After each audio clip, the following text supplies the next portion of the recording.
This is how to remove this little piece out of the irrigation head so you can get more water flow out of your head.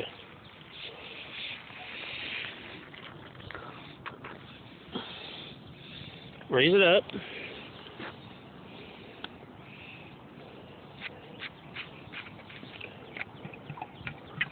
Remove the head.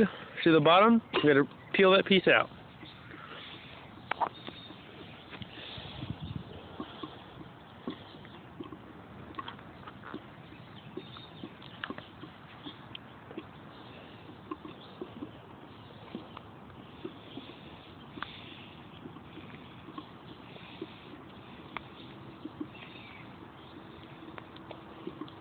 The sun's just coming out after 2 days of hardcore rain.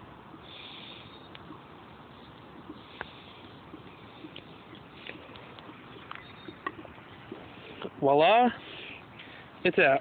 Now just screw that back in and you're good to go.